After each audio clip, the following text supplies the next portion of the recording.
Good morning. So I promised a few weeks ago that I'd do some videos on the differences between being a business in the UK and in Spain, and being autónoma or being self-employed in the UK and Spain. And so today I want to talk about the self-employed Spain bit. And honestly, it's not, I think the reason I've delayed it is because it's really not a fun topic, and it's such a shame because Spain is like the biggest growing GDP in Europe at the moment. As a country, it's on fire, and you can feel the buzz. The salaries are still quite low, and I have a theory on that, and that's what today I really want to talk about.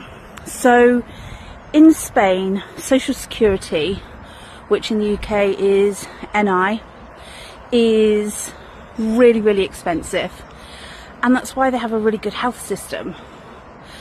And so in the UK, for example, for employers, when the NI contribution went up from, I think it was 11 to 13%, and everyone's like, it's the end of the world. I was thinking about my company in Spain and thinking, if only, because in Spain you pay between 30 and 33%, depending on your region. So Valenciana, Catalonia, Madrid all have varying different things that they do. And so every £1,000 you pay someone in the UK, you have to pay 130 or 130 in social security NI. In Spain, that is 330.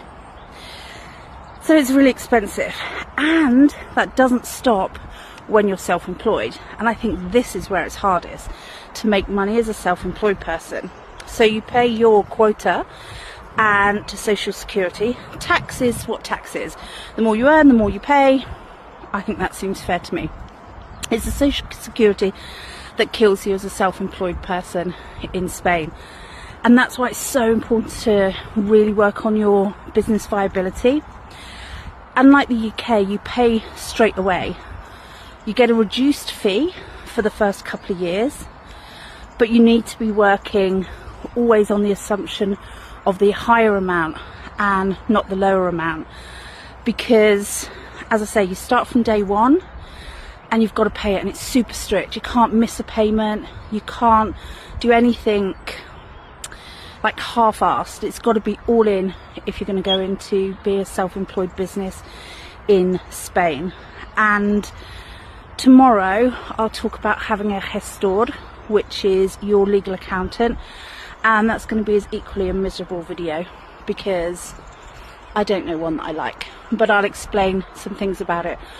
But working out what your quotes will be, what your payments will be as a self-employed person, as a autónoma person in Spain, is so important, because that's absolutely key to the financial viability of whether you've got a business that is going to work or not. Okay everyone, thanks, bye.